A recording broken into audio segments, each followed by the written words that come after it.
तो scalar product किसे बोलोगे? ये सारे एग्जाम्पल है। स्केलर प्रोडक्ट किसको बोलते हैं? कि जब टू वेक्टर क्वांटिटी के मैग्नीट्यूड की मल्टीप्लाई करते हैं और करने के बाद किसका मैग्नीट्यूड मिलता है हमें?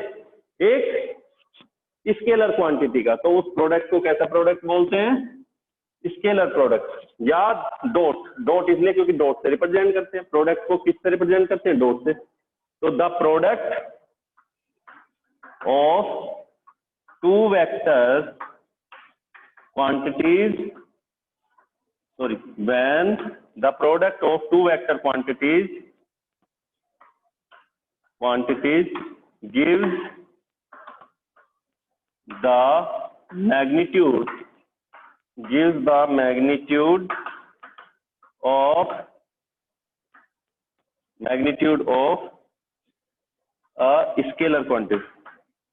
scalar quantity, then that product is called dot product और स्केलर प्रोडक्ट। अब इसकी कुछ प्रॉपर्टीज है और फॉर्मूला क्या होता है इसका? ये तो देखो क्वांटिटी है, ऐसे निकालते हैं, लेकिन आगे कैसे करोगे? मान के चलो इसी की बात करें, देख लिया। अब मैथमेटिक्स वे में कैसे बोलोगे इसको? अगर किसी का कुछ छूट जाता है तो दोबारा वीडियो आती है जो अपलोड करते हैं, उसको में देख सकते हो दोबारा से। अब इसकी वैल्यू कैसे निकालेंगे? तो वैल्यू क्या होगी? फोर्स का मैग्नीट्यूड F, डी का मैग्नीट्यूड D और दोनों के बीच का एंगल। कैसे?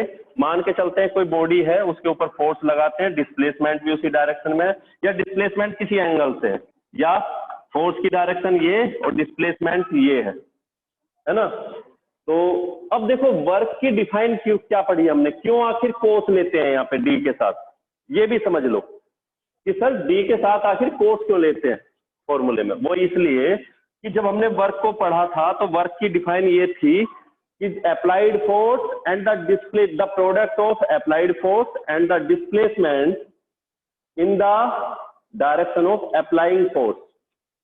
कि किसी बॉडी पर फोर्स लगाएं, है ना, और उसका वेक्टर, या ये बोले किसी बॉडी पर फोर्स लगाते हैं उसकी वैल्यू, और डिस्प्लेसमेंट की डायरेक्शन में जो बॉडी डिस्प्लेस करती है, या ये बोलो फोर्स की डायरेक्शन में जो डिस्प्लेसमेंट होता है उसकी, उन दोनों के प्रोडक्ट को हम वर्क बोलते हैं। फिर से क्या होगा? किस किस का प्रोडक्ट है? फोर्स और डिस्प्लेसमेंट। दोनों बात ये क्लियर हो गई, फोर्स और डिस्प्लेसमेंट की मल्टीप्लाई करनी है। लेकिन एक शर्त उन्होंने ये बोली कि फोर्स किस डायरेक्शन में होना चाहिए? डिस्प्लेसमेंट की डायरेक्शन में। लेकिन यहाँ तो फोर्स की डायरेक्शन क्या है? थीटा है। तो हम क्या करेंगे? इसके कंपोनेंट को डिस्प्लेसमेंट की डायरेक्शन में लेंगे। अब बोले सर वो कैसे करेंगे? तो जिन बच्चों ने कल हमारी क्लास की है उन्होंने ध्यान से देखा होगा कि मैंने रिजोल्यूशन ऑफ वेक्टर पढ़ाया था। रिजोल्यूशन ऑफ वेक्टर का मतलब क्या था? कि वेक्टर ए ये और ये थीटा एंगल पे है। तो कल बताया था ना कैसे, ये ए कोस थीटा इधर आ जाएगा और ए साइन थीटा इधर आ जाएगा। तो रिजोल्यूशन ऑफ वेक्टर क्या होगा? इस वेक्टर की वैल्यू इस डायरेक्शन में लेनी है, तो ये क्या हो जाएगा? F cos theta into D, या इसको लिख देते हैं एफ डी कोस थीटा। ये इसलिए फॉर्मूला बन जाता है। ठीक है बच्चों?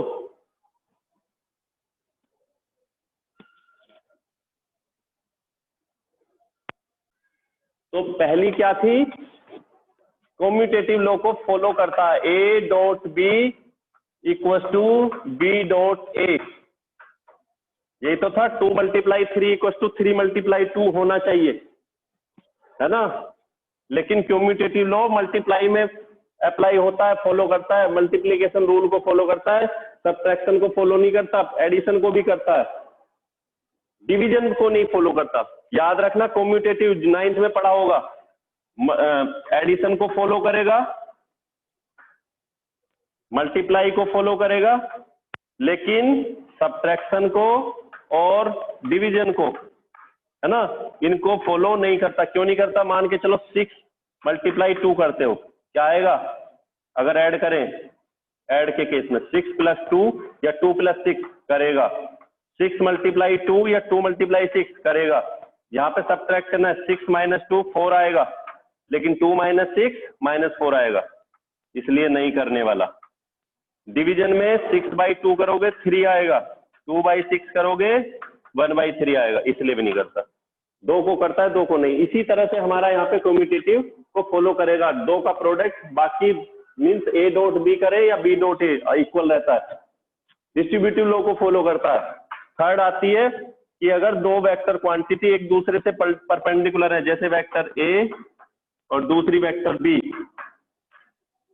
तो इनका प्रोडक्ट क्या रहता है, याद रखना 0 रहेगा। अगर 2 वेक्टर क्वांटिटी एक दूसरे से परपेंडिकुलर है, इफ A परपेंडिकुलर B, तो इनका डॉट प्रोडक्ट 0 रहेगा। वो क्यों रहेगा, देख लो बच्चों अभी।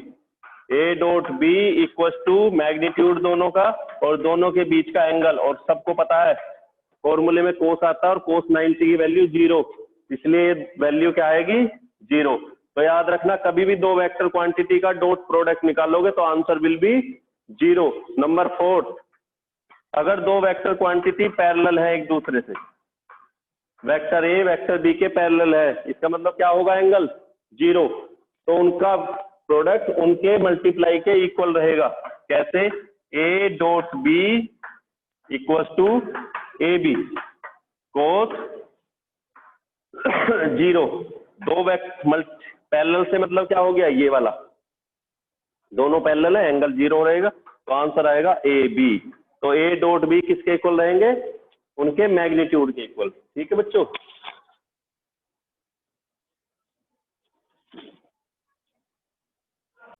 देखिए जरा, if we have 2 vector quantities are in opposite direction, है ना, तो एंगल कितना बनता है दोनों के बीच में, 180 degree.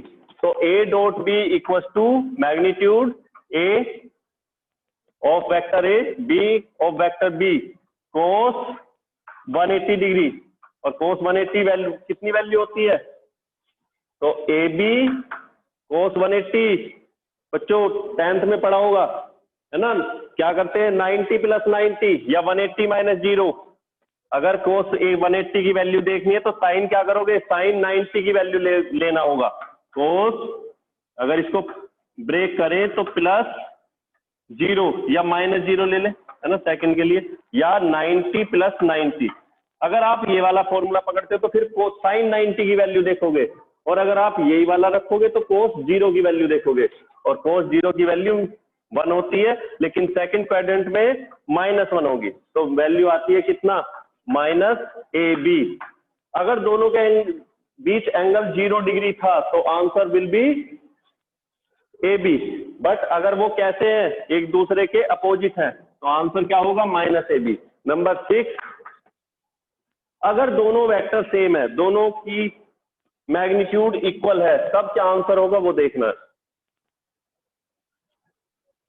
Vector A dot vector A या vector B dot vector B, है ना, इफ 2 वेक्टर्स आर सेम, तो क्या आने वाला है, A मल्टीप्लाई A, दोनों के बीच एंगल, खुद वेक्टर का खुद के साथ कितना एंगल होता है, 0 डिग्री, तो कितना होगा, कोस 0, और ये आ जाएगा A स्क्वायर। ठीक है ना, मीन्स उनका मैग्नीट्यूड आएगा। अगर हम बात करें वेक्टर A का मैग्नीट्यूड लें और उसका स्क्वायर, ये आंसर आएगा। नेक्स्ट प्रॉपर्टी, अब बात करेंगे हम यूनिट वेक्टर की फॉर्म में।